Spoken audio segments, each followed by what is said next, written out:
Hello, everyone. Welcome to the third day of our bootcamp. Today in the morning, we have Anupam Gupta to give talks about competitive analysis of online algorithms. So I'm Carnegie from just graduated from Duke University. I'm a research fellow here. And you probably have already known Anupam. He's a professor of computer science from Carnegie Mellon University. And he mostly works in theoretical computer science. And we have Anupam. Thanks. Cool. Thanks, Kangling. And hopefully you guys can hear me fine. Okay. And if you can't understand what I'm writing, just speak up and we'll fix that. So I'm going to talk about competitive analysis, online algorithms. And this is in contrast to the regret based analyses that you've seen in the past 2 days.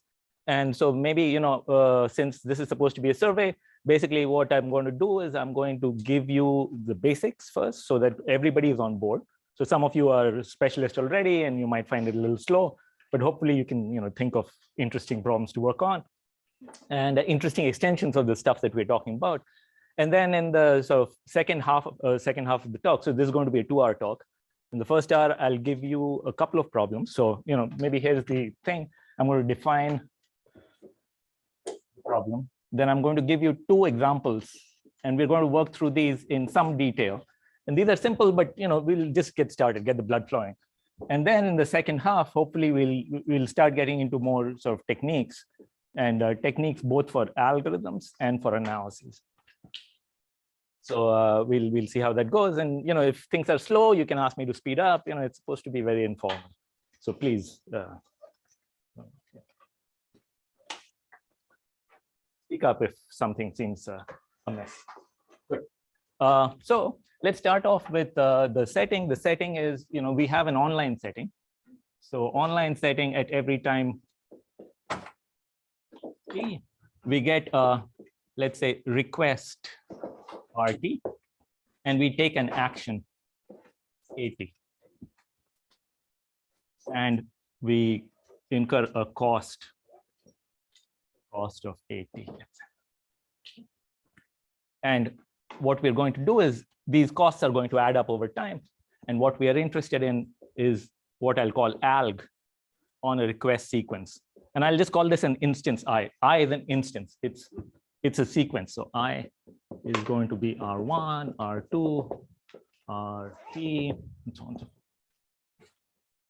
And alg I, in general, this might change sometimes, but most of the times it'll be cost of AT. So every time I see a request, I handle that request by taking an action. And already you're seeing the difference with the sort of regret-based settings that we saw earlier, where we were taking an action and then seeing the response of the world to it. Now, of course, you might say this is just an off by one thing, but sometimes this changes the way in which we analyze these and the kind of results we can get. So I see a request, I take an action. Somebody says, okay, I need I need a page in my cache. I have to have that page in my cache. So I have to take an action. I have to evict some page from my current cache and bring in a new page into my cache. Things like this. Okay? Request action, and this is the algorithm. And then I'm going to compare it to what I'll call opt I, which is the best sequence of actions to serve. So if I could see I up front, I would take some sequence of actions, and this sequence of actions could change over time. And this is the cost of the best sequence of actions. So maybe often I'll use opt I to refer to both the sequence and the cost as well. And I can say the competitive ratio of A is the max over all instances I of I. It's the worst case input for this algorithm compared to the optimal. So I'm looking at multiplicative guarantees. So I can just say that if the competitive ratio I'm saying is alpha, this means that alg I is at most alpha times opt I for all.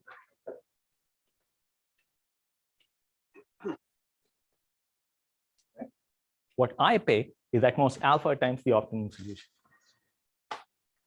So far, so good. And this alpha is called the comparative ratio of the algorithm. And of course, what are we interested in? We are interested in algorithms which have small comparative ratio. And comparative analysis is just the study of online algorithms. So these are online because this is what's happening is I'm taking an action without knowledge of future requests. So it's online. The quantity I'm looking at is the comparative ratio, and I'm trying to minimize that. That's pretty much the model. Questions? Good. Good. So one thing that you're seeing is, firstly, there's several differences with the regret-based analyses that we've seen. Firstly, there was this kind of inversion. We see a request and then we take an action after that. The second thing that we are seeing is we are allowing ourselves to compare to the best sequence of actions. So this is like dynamic regret. I'm not sticking to one fixed action in hindsight and saying, well, how do I compare based on that? I'm allowing myself to move, and I'm allowing the adversary, the benchmark. So very often I'll call this the benchmark.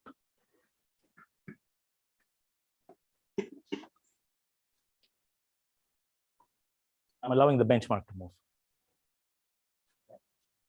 So this is very good for situations where I want to compare myself to a dynamic optimum. And in general, I'll be looking for multiplicative guarantees. They're essentially, additive guarantees are rare, if any. I'm trying to think, not really. So I'll be looking at multiplicative guarantees. But sometimes we'll see what we can get. Okay. One minor thing that I'm just going to add in, sometimes for problems, what I'll do is I'll allow myself an additive constant out there. And this constant should not depend upon any instance. So this should be like a universal constant. It might be, you might be given a graph, which is fixed upfront, and then requests come over time. The instance is just a sequence of requests. The graph is fixed, so this constant might depend on the size of the graph, let's say. But we'll try to make this as small as possible if it is even there. Most of the time, you shouldn't worry about this. You should just think of the red stuff. All good? So let's do a couple of problems in this thing, and it's almost conventional to start off with this problem, and we'll go over this hopefully fast. If so, people call this rent or buy. We call it ski rental. And it's a nice problem because it just makes sure that you have the definitions down in your mind, and you have the issues as well. And you'll see a lot of the issues that will come in will be issues that we'll see in more detail later on. So what's rent or buy? You live in an apartment. You can either buy it, you can rent for $1 a day, let's say, whatever. It's a theory problem. Or you can buy it for $B. You don't know how long you're going to live in this place. So the question is, should you rent or should you buy? What should you do? And what's the information that's coming in on every day? What's RT, right? On the 10th day, you wake up and you're told, oh, you're going to stay for one more day. And now you have to decide, should I just buy it on this day, or should I rent for one more day and then wait until tomorrow? So many of you might have seen this, or if you haven't seen this, or whatever, what's a good algorithm for this? Should you buy on the first day? No, you shouldn't buy on the first day, because if you bought on the first day, what's your cost? B. And look at the instance which just says yes for one day. You want to live in this apartment only for one day. You paid B. The optimal solution for that day was 1. The ratio is B. Terrible. What's a good algorithm? Somebody, anybody, come on. When should you buy? after B days. So after B days, so here's the algorithm. By after B days. Right? What's the comparative ratio of this? 2. And really, let me just do this very quickly. So the algorithm says, if so, okay, let me just introduce some notation. I sub j is the instance that where that says yes for j days. Right? So the algorithm says if you see an instance which is less than or equal to b, then you will pay j because you're not buying, or less than b, then you pay j. Else you will pay 2b minus 1. If the instance just says yes for 1 day, if you want to live there just for 1 day, you'll pay 1, 2, 3, 4 up to b minus 1. And on the bth day, you'll have paid b minus 1 and b more.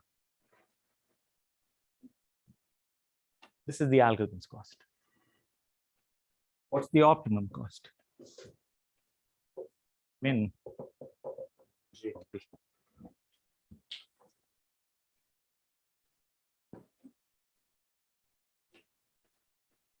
And essentially, what's the worst case input that you can give me? You should give me an instance which stops as soon as I buy. And this always happens. Whenever I buy a book, I never read it after that. So it's the same principle, right? So as soon as I buy, so really, in the worst case, I'll pay 2b minus 1, opt will pay b. That's 2 minus 1 over 2. And in fact, this is the best possible. You can check that if you bought a little earlier, opt will make you pay more. And if you bought a little later, why you're paying more than 2b minus 1, opt is still paying b.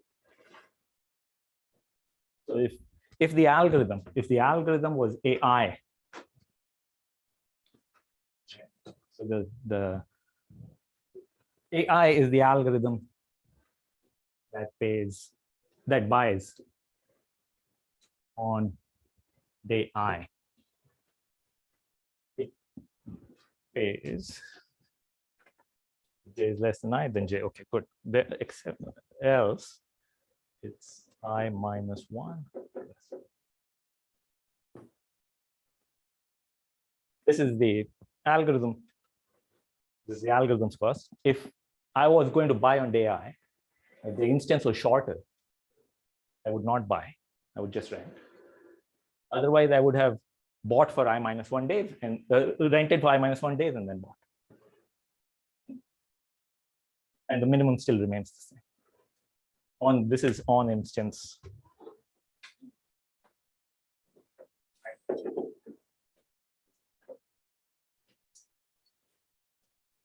And if you're trying to sort of minimize this in your head right now, don't do it later. Don't worry.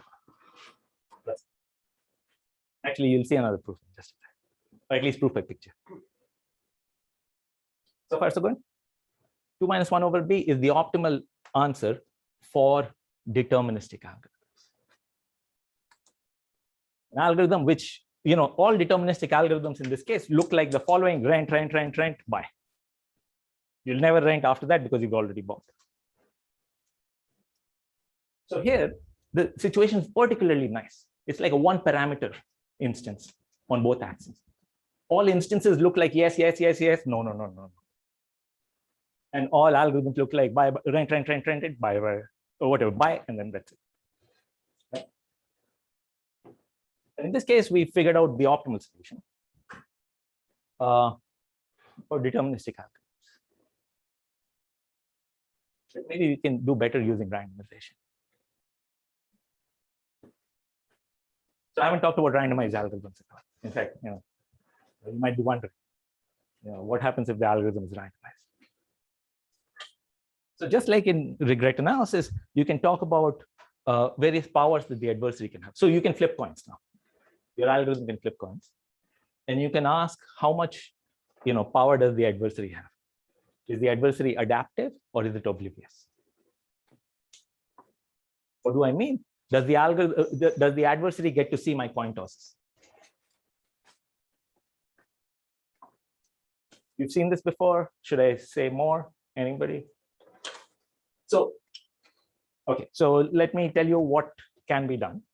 If the adversary is adaptive, if the adversary can see my coin tosses before giving the next request,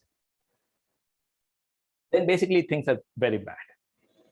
There are general theorems due to Ben David and others, which say that pretty much these kind of randomized algorithms are not much more powerful than deterministic algorithms. There's a slight gap out there. So they technically say if you can get competitive ratio C using these kind of algorithms, you can get competitive ratio C squared using deterministic algorithms. There's still this gap, and we can talk about this at some point. It would be nice to understand when exactly is this gap really there, what's really going on. Yeah. Do you mean coin toss in the past or coin toss for this one? Good. So I mean coin tosses in the. Okay, what do I mean?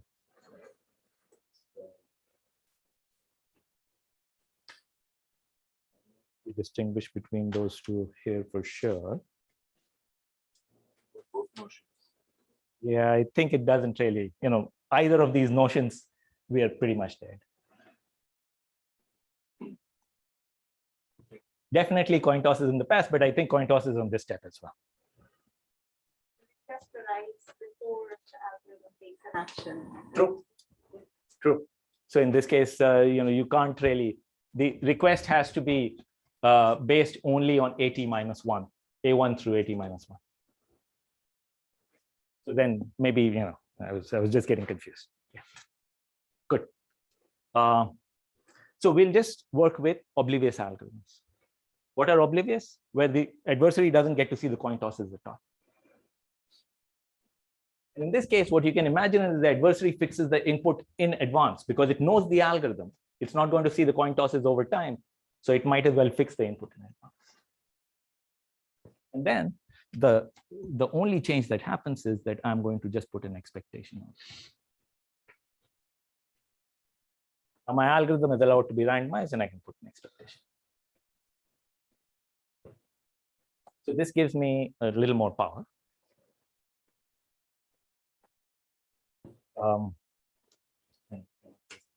The expectation should translate to everywhere that's relevant.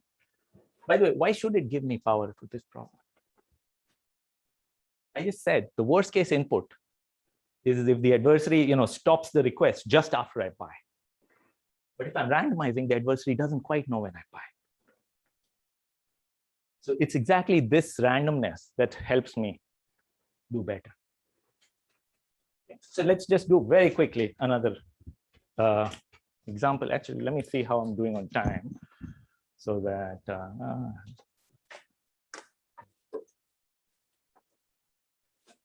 you know what, instead of doing let me just do it. So here is one possible algorithm.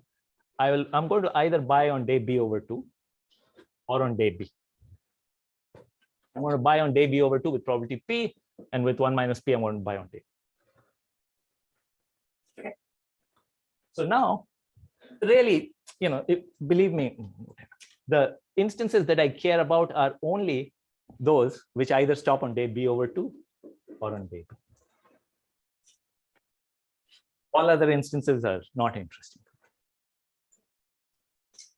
So on this instance, how much do I pay? So the optimum is B over 2, of course. I should rent every day. And how much do I pay? I pay P times B over 2 plus B. There's a minus 1 sitting there, but ignore that. And then with 1 minus P probability, I was going to buy on day B. So I'm going to rent all the way. So I'm going to pay B over 2. On this instance, I'm going to do the wrong thing with probability P, but do the right thing with probability 1 minus P. And on this instance, I'm going to pay P times B over 2 plus B plus 1 minus P times Actually, I'm going to pay. What am I going to pay?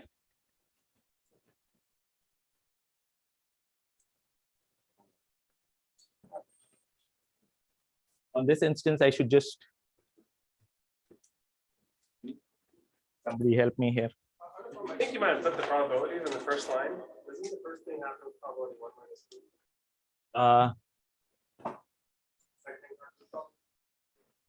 No, so I'm buying on day b over 2. If I give you an instance of length b over 2, then with probability p, I'm going to buy on day b over 2. And with probability 1 minus p, I'm going to rent all the way until b over 2. So should it be just p times b over 2 plus b plus 1 minus p times 2b? Good. P plus 1 minus p times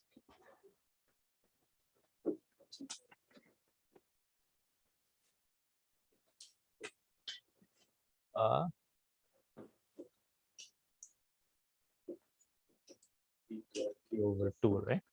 2b minus 1. Just Divided by b. So the 2b is like 2b minus 1. Let's ignore the minus ones. Yeah. And now if you work this out, you'll check, you'll see that if you set p equals 0.4, then both these guys are at most 1.8. So far so good, you know. But this is kind of giving you an idea that, look, sometimes you are doing the right thing by flipping coins, right? Here you accidentally did the right thing by waiting longer. And here you bought early, even though the sequence was wrong. You are hedging between your bets. And this gives you an advantage.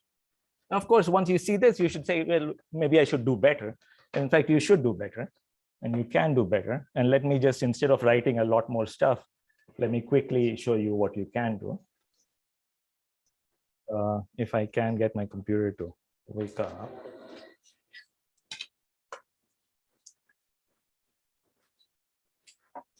Okay. Let me move these guys over. Okay.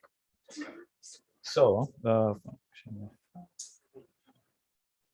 you guys see? So basically what I've written is I've written down all the instances. And I've written down all the algorithms. Remember, algorithm AI buys on day I. Instance I5 says yes for 5 days, and then, you know, okay. And I've set the cost to be equal to 4. And you can see what the comparative ratios of various instances and algorithms are. So for instance, here you'll see 7 over 4, 2 minus 1 over p. That's the largest number in this matrix. That's the worst case performance. Now, what you can do is you can say, well, you know, I should randomize. What's a randomized algorithm? The randomized algorithm is a probability distribution over deterministic algorithms. So I'm going to put down a probability distribution over deterministic algorithms and then try to analyze this. Well, it's a complete pain to analyze this because they're infinite by infinite, right? I always get worried. I start whistling nervously. But in this case, things are very nice. Why? Notice, look at instance I5 and look at instance I infinity. I infinity is, by the way, a sequence which always says, which always asks you to, you know, this season goes on forever. You need to rent all the way or buy at some point. Okay. Look at I5 and I infinity. I infinity, term by term, dominates I5. It dominates I4 as well. The adversary has no incentive to give I4 through here. It should give I infinity. This is getting, you know, this is a dominating strategy. It dominates all these things.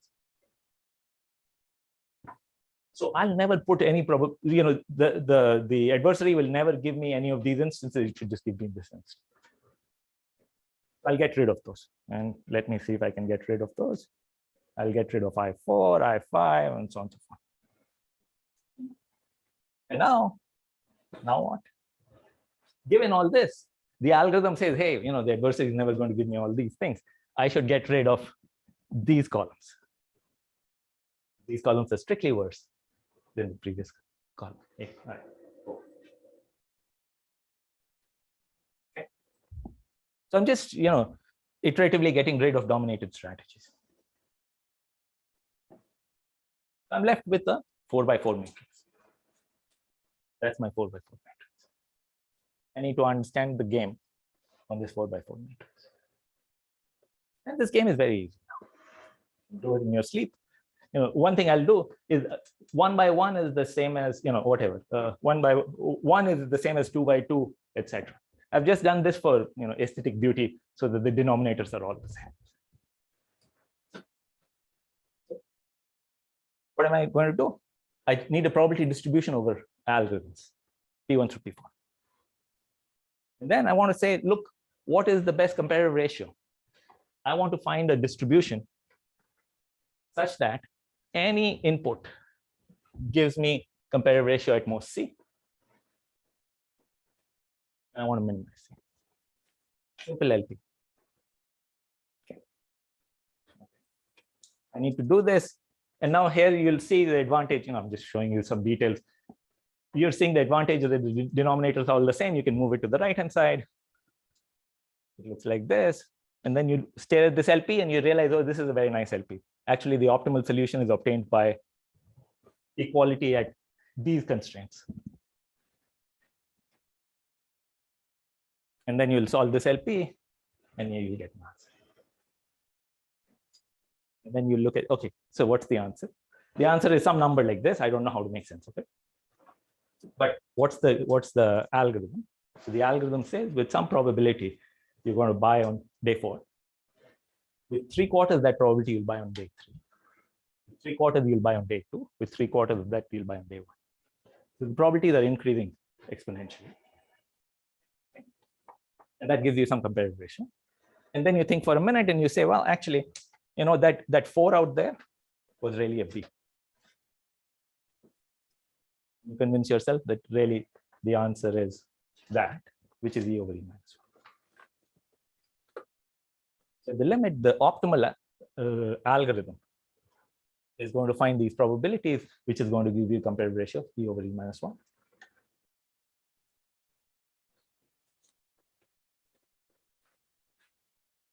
There's a continuous perspective on this, but let's not worry about that. You can actually just, do some integrals and get E over E minus 1 as well, but let's not go into that. Okay. Oh, maybe I should have said one more thing. But before that, did that make sense or was that too fast? It's all good, right? You guys have seen this. No, you haven't, but you understood it anyway. Good. Okay. So one more thing. How do I show E over E minus 1 is optimal? So the way I do this is via the Minimax principle. In order to, so what did I do? I guess you guys can't see this. Everybody understands the comparative ratio definition. In order to give a lower bound over randomized algorithms, it suffices to give distributions for which deterministic algorithms can't do well. So what am I trying to do? I'm trying to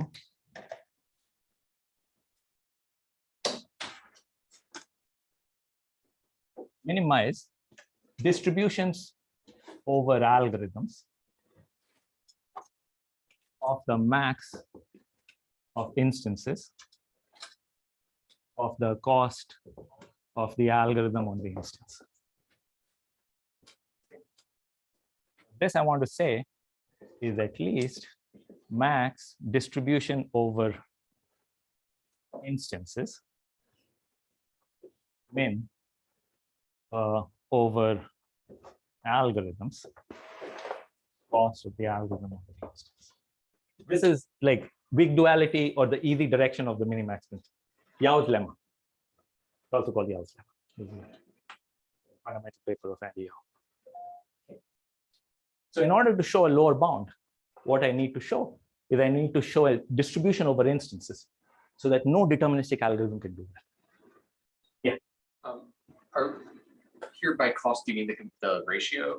Maybe So in this case, comparative ratio.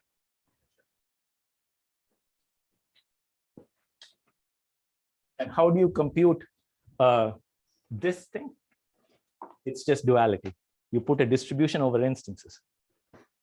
The algorithms can't do that. So that LP that I wrote down, you write down the dual LP of that, and you get a load count. What do I mean? I'm just saying, I wrote down that instance, and now I'm going to say, I'm going to give you a distribution over instances, so that every algorithm does poorly. Or maximize that. And by strong duality for linear programs, those two will be the same. So in fact, E over E minus 1 is the right answer for this problem. So, Anupam, so Yeah. if you look at this two-player game, and you look at randomized algorithm, there's a little bit of caveat here, because then you're looking at the expectation of the ratio rather than the expectation of the denominator divided by expectation of the denominator. You're absolutely right. So I need to. No, why? I guess we wrote the table for the competitive ratio. Right. So that gives you a bound on the expectation of the. So let me so think about this for a second. Okay. Other questions?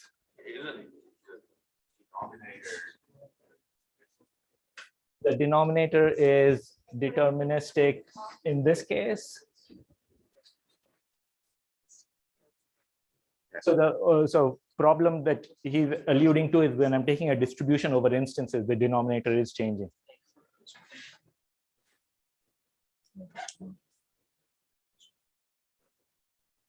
I'll fix that problem somehow. It's the competitive ratio in the top one, the Minimax. There, the denominator is always the same, right? Sure. And so, so you've written the game, and so it's just the competitive ratio doesn't show up in the lower game, but you don't need to have the same denominator. Let me, we'll continue this discussion later.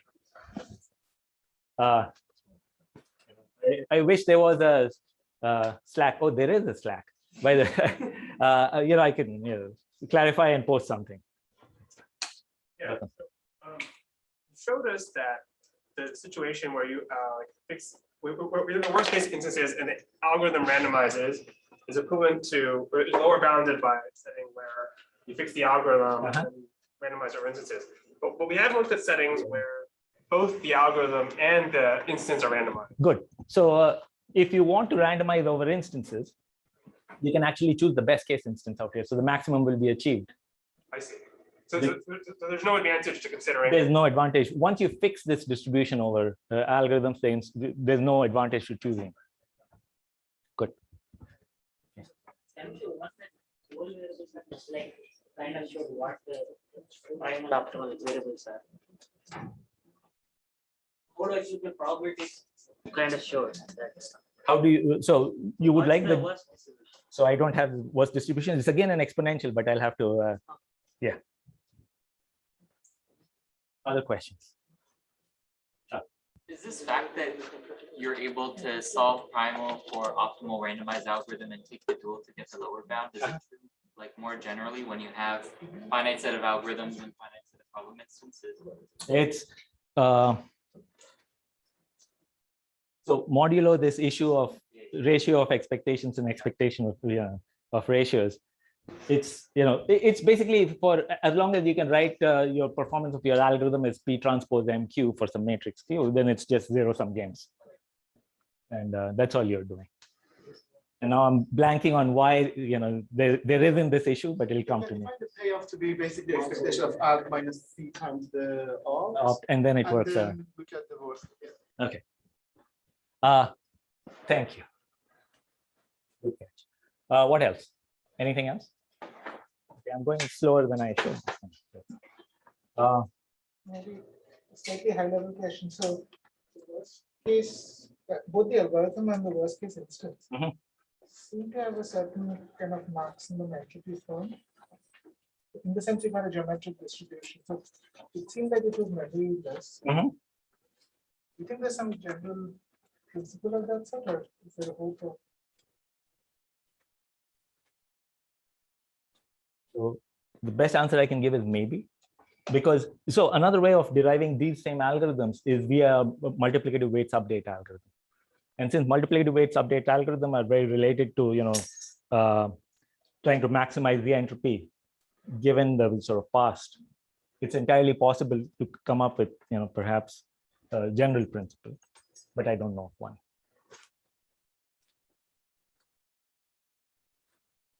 Other questions? Okay. So let me talk a little bit about a slightly different problem. So by the way, why did I spend this time thinking about this? Because this illustrates several issues that came in. The deterministic algorithms will give you some performance, and randomization will often help to get better. The randomized algorithms are really distributions over deterministic algorithms. Very often you won't be able to write down this finite matrix because these games are too large. But at least you can start thinking about this.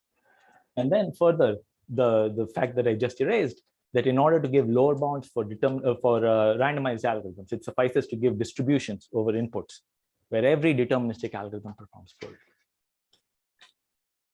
These are sort of general principles that you'll use again and again in designing online algorithms. Good. So the next problem that I want to talk about is something that I'll call, what do I call it? I call it search on a uniform metric. In the literature, it often goes by the name of a cat and mouse game.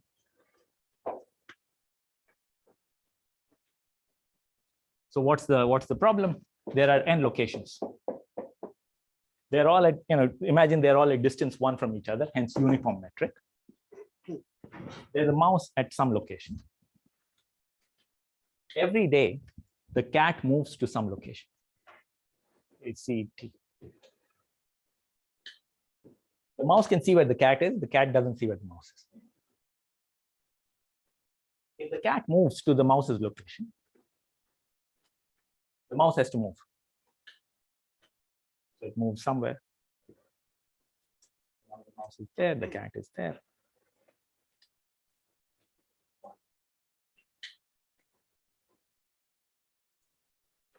Fair enough? The mouse pays 1 every time it moves. I want to minimize the total cost. With the mouse. That's the algorithm. So the mouse can see the cat.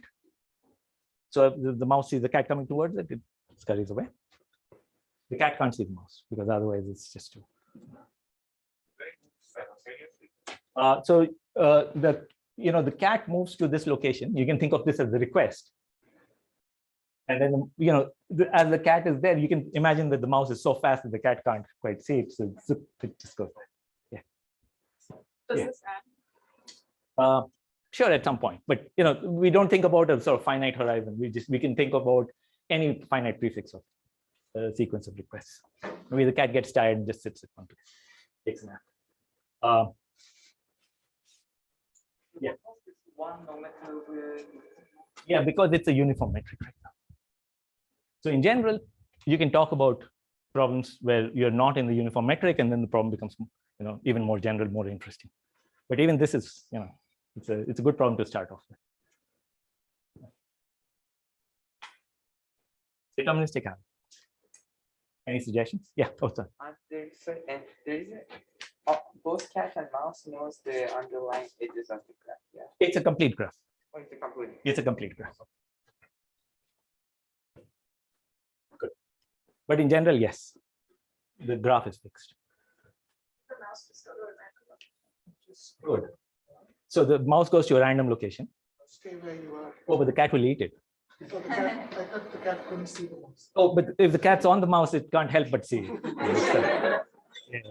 It's a small location. It's a studio apartment. Yeah. So even though the cat doesn't see the mouse, this cat really understands mice and knows this mouse's algorithm.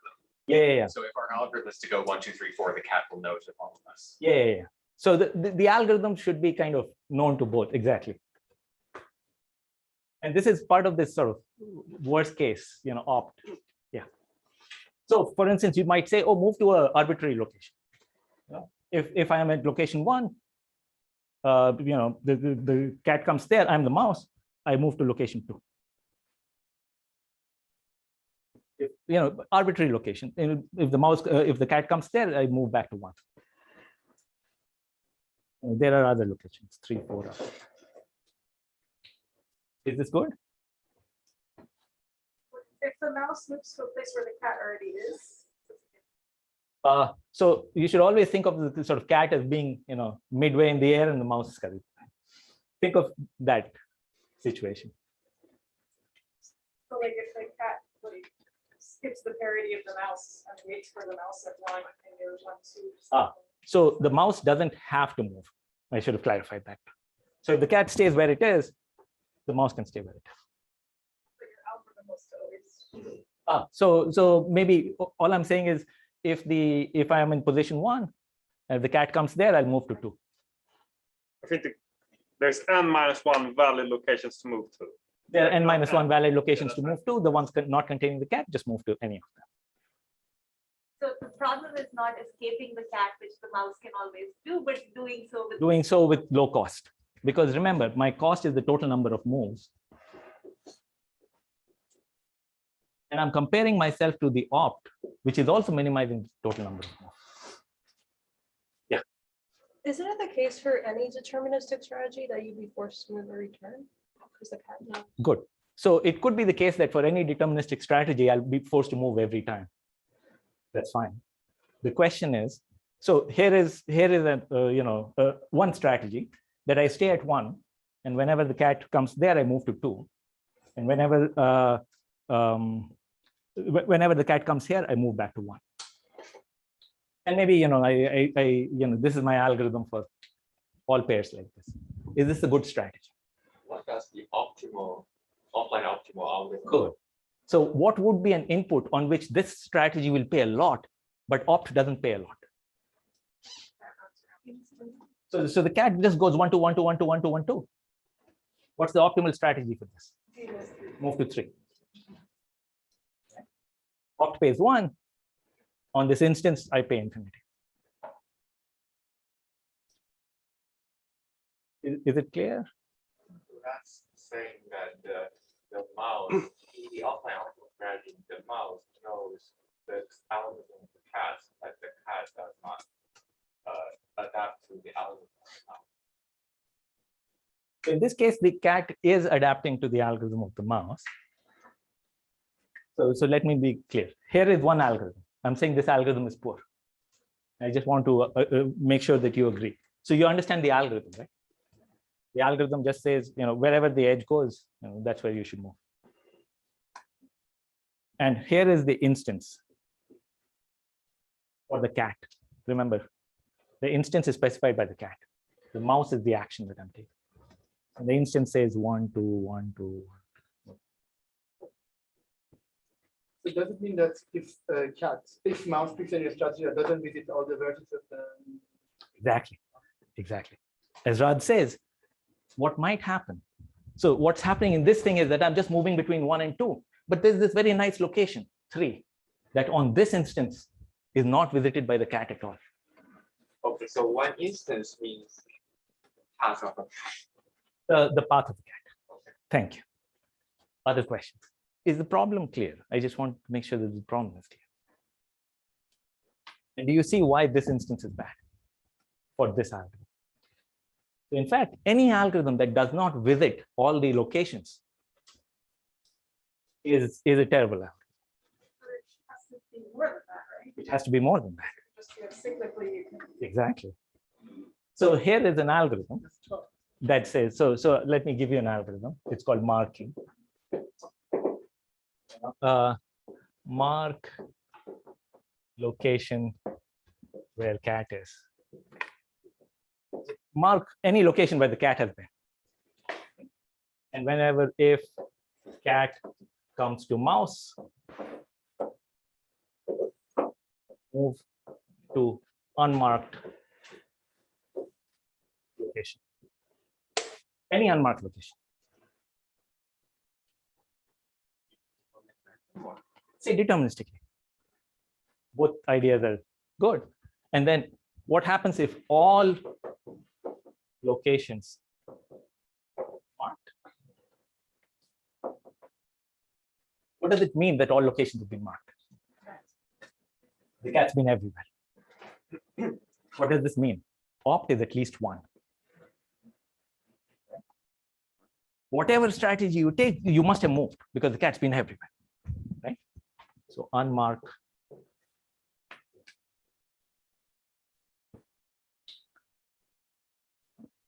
Whenever you unmark everyone, it's a proof that the cat's been everywhere. Opt has paid at least one. How much could you have paid in this period between unmarkings? N. So you are N competitive at most. Fair enough? And you see, even though on both these algorithms, the mouse pays at every single time because it's a deterministic algorithm, some algorithms are still better than others. It would be good. Good. Okay, so this is N competitive. And this is N is the best you can do using deterministic algorithms. That's a boring thing. And somehow N I think of as large. So this is not very interesting when N is kind of large. But maybe randomization will help. So Go. the algorithm seems to be a little bit more powerful than the rental one because it's trying to think about what the cat has been doing, like it's market. Absolutely.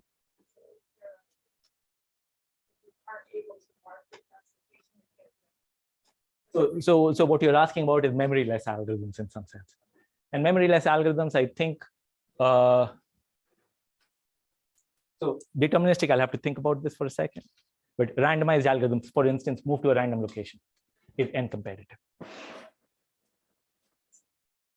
Can I not think about this problem with competitive ratio, but try to just minimize cost? Does it lead, like if I think of the game that is unnormalized, because here there is no like quantity, I guess, that I want to normalize or compared to this random. Would that be a meaningful problem or not? So you just want to minimize the cost. And yeah, Compared against the adversary. That is, so I'm still formulating the So I say so. I see it. So I think I'm doing exactly that. I'm looking at my cost divided by the cost of the adversary.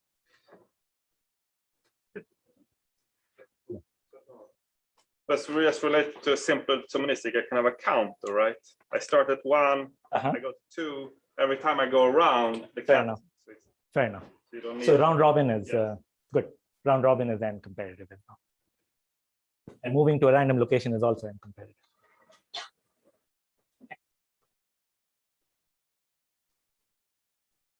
Okay. What's a good randomized algorithm? What should I do? Try and move to what expectation of them. Move to a random unmarked location, uniformly random unmarked location. That's a great algorithm. And in fact, that improves the competitive ratio to log N. Why? So here's the invariant you can prove. And so suppose these are all the locations, and there are some marked locations, and there are other unmarked locations. My invariant is that the mouse is at a random unmarked location. Initially true. If the cat goes to a, if the mouse is sitting here and if the cat goes and this portion gets marked, then conditioned on that, I'm still at a random unmarked location, uniformly random unmarked location. So what's the probability that the cat will hit me If there are n unmarked locations, the cat hits me with probability 1 over n. And then the one location gets marked, and the cat hits me with probability 1 over n minus 1.